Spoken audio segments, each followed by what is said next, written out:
politik atau diri sendiri. His Majesty added that the government should take a proactive approach to implement the reform agenda to strengthen the country's economy. During his speech, His Majesty had also given the green light for stern action to be taken against any member of the Dewan Rakyat or Dewan Negara who oversteps their boundaries. This includes imposing a 14-day ban if they remain stubborn. Sultan Ibrahim also emphasized that he will not entertain any requests from any party who try to threaten the political stability of the country. Ingin saya tegaskan di sini,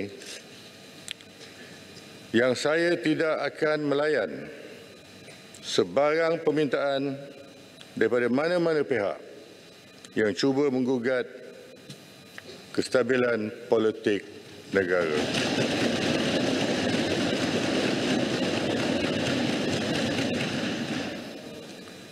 Semua pihak mestilah menerima kenyataan dan menghormati kerajaan perpaduan yang telah dibentuk.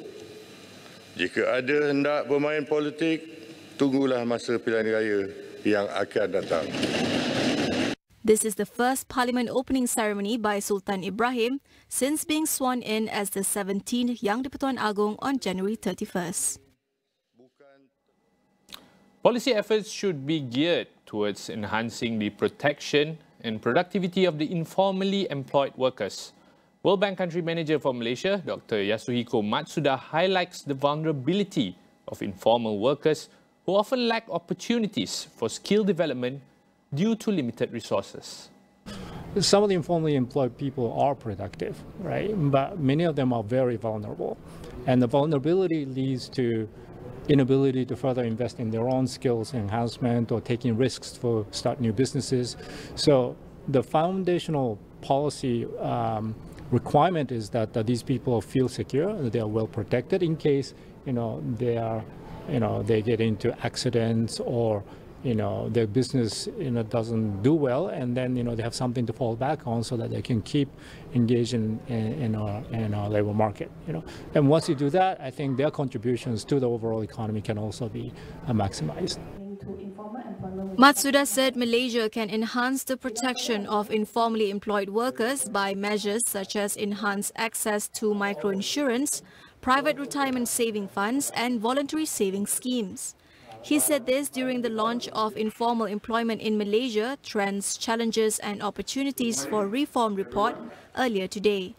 This report marked another collaborative effort between the Ministry of Economy and the World Bank Group. It delved into the analysis of the scale and trend of informal employment and deep dives into the regulations, policies and programs governing the sector. The report revealed that informal employment as a whole has been declining from 38.2% in 2009 to 26.8% in 2022. However, with the advent of digitalization and the unforeseen consequences of the COVID-19 pandemic, the nature of employment has transformed and boosted the growth of gig work.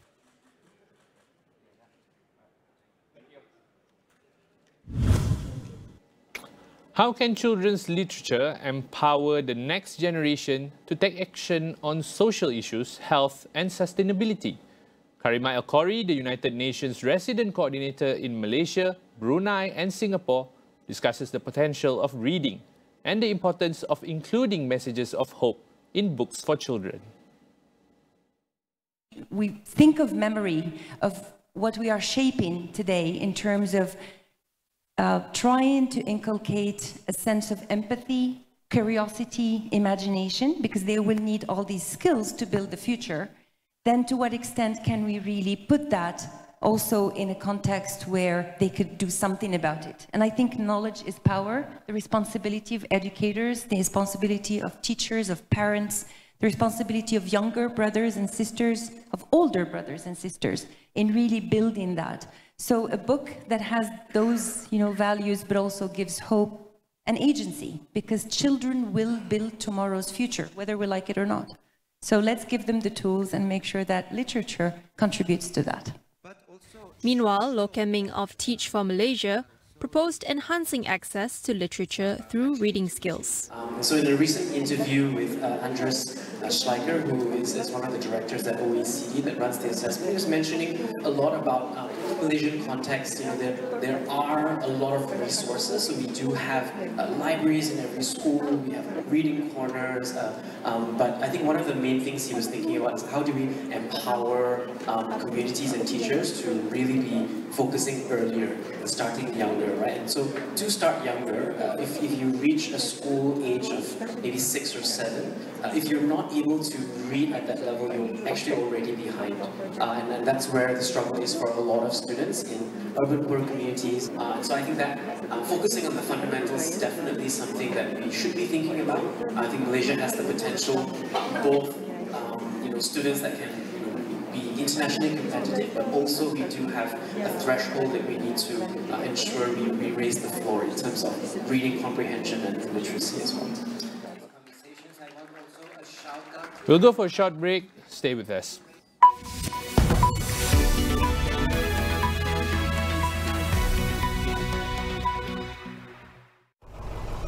Hai adik-adik, jom belajar cara melintas jalan.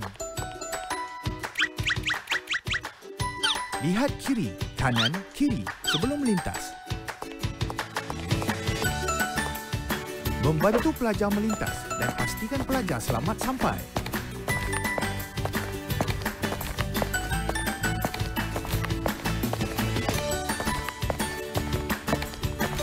Jangan tiru pemanduan seperti ini.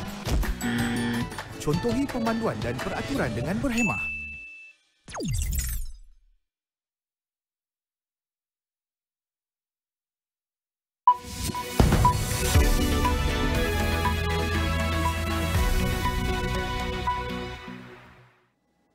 Welcome back. Myanmar's junta recently activated a law requiring all young men and women to serve in the military for up to 2 years. James Bowie from the Myanmar Ethnics Organization explains how this decree has affected the country's citizens. Even now, within the country, what is happening is nowadays, young people, the youths are disappearing because the military, whoever they see on the street, they just arrest them. So which means forced recruitment to the military. So some of them even I saw a Facebook page from Myanmar, they're posting my brother's missing until now he's not returning back. And then they saw some people on the bus, the young people are being arrested by the military to take them to force them to join the military. So these things happen. And then now I heard that many people in passport office in Myanmar, thousands of them are lining up trying to get out from Myanmar. So in the near future, Malaysia could be undeniable. There will be many people coming to Malaysia. There are concerns that the law will now put Myanmar refugees in Malaysia at greater risk of transnational repression. This involves targeting political activists or other dissenting individuals outside Myanmar's borders. Emily Palami Pradeshit from the Manusha Foundation calls for greater awareness of the current situation. It's really important that all of us, we actually raise awareness about transnational repression. And it's really important for Malaysian and for people in Malaysia to hold the Malaysian government into account and really asking the questions, are you authorizing other people to violate your sovereignty when they come to Malaysia?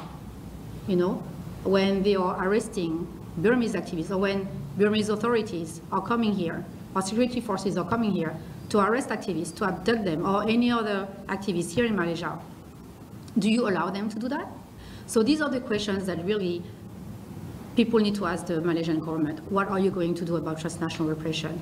Malaysia should continue being a place where people feel safe. It should not become a place where people feel unsafe. It's not normal that people have to hide because they're scared of being killed just for asking for democracy. Meanwhile, lawyer Andrew Koo urged the government to consider stronger law enforcement in order to protect refugees here. There should be tighter scrutiny of some of these abductions that have been reported. There should be a greater willingness to stop this from happening so that we don't become a country where we get a reputation of allowing foreign agents to do what they want. The Indonesian Democratic Party of Struggle, or PDIP, is seeking to launch a parliamentary probe and file a case with the top court over alleged violations during the recent elections. The party's Secretary General Hasto Kristianto claimed there was abuse of power, ranging from legal aspects to the use of state facilities. Speaking to Reuters, he however did not provide any specifics or evidence to support the allegation. PDIP backed former Central Java Governor Ganjar Pranowo for the presidency, who finished a distant third behind former Jakarta Governor Anies Baswedan and Defence Minister Prabowo Subianto, according to unofficial vote tallies.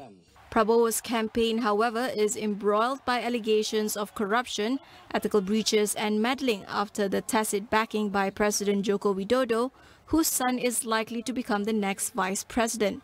For Parliament to launch a probe, the plan must be proposed by at least 25 lawmakers and more than one party, and be approved by more than half of legislators present at a plenary session.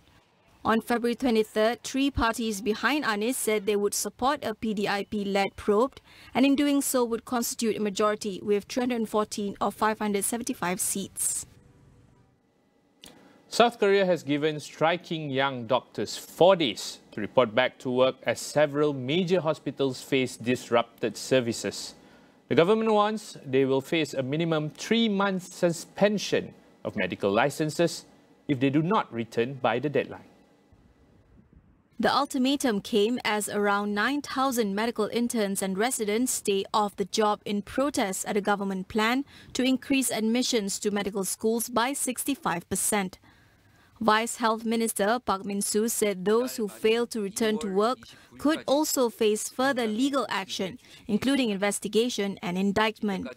Under South Korea's medical law, the government can order doctors to return to work if it believes there is a serious risk to public health. The strike, which began last week, has forced hospitals to extend their hours, turn away patients and cancel procedures. Government officials said adding more doctors was necessary to deal with South Korea's aging population, but young doctors argued that pay and working conditions must first be addressed. The country's current doctor-to-patient ratio is among the lowest in the developed world. Now that wraps up Awani tonight. I'm Hafiz Marzuki. Thanks for watching and good night.